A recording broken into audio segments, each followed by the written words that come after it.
जिन्दगीको लडाई आफै लड्नुपर्छ यार।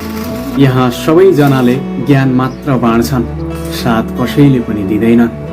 फर इक्जाम्पल, तपाईँ कुनै काम गर्दै हुनुहुन्छ, मान्छेहरू आएर कुर्सीमा बसेर खुट्टा हल्लाउँदै भनिदिन्छन्, तैँले यसो गर्नुपर्छ, यसो गरिस् भने तेरा लागि राम्रो हुन्छ, तैँले यस्तो गर्दा तेरा लागि धेरै उपलब्धि हुन सक्छ, यस्तै यस्तै भाषणहरू छोडिदिन्छन्।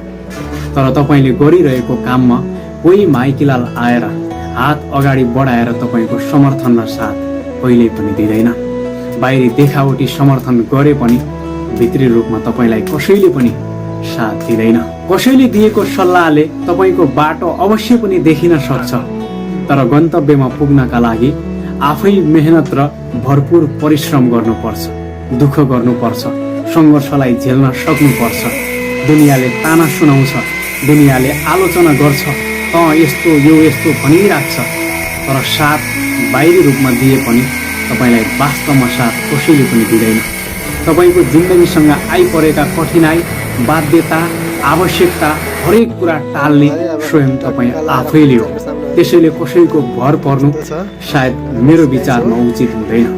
आफ्नो काममा लागि पर्नुहोस्। दुनियाँले के भन्छ त्यो तपाईँको मतलबको कुरा होइन। भन्नेले भन्दै गर्छ, सुनाउनेले सुनाउँदै गर्छ। कसैले दिएको सल्लाह सुन्नुहोस्, कसैले ताना सुनाउँछ सुन्नुहोस्, आलोचना गर्छ सहनुहोस्। तपाईँ भित्रको धैर्यतालाई बलियो बनाउनुहोस्, अगाडि बढ्नुहोस्, त्यो नै सफलता हो। Thank you so much. कस्तो लाग्यो तपाईँलाई मेरो युट्युब च्यानल जी स्पायर इन्सपायर?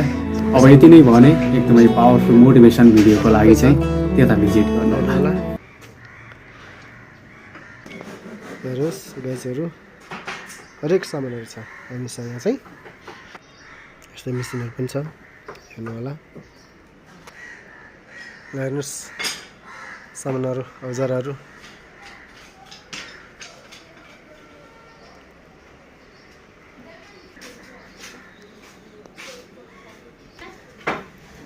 हेर्नुहोस् टक्क लाएर सामानहरू।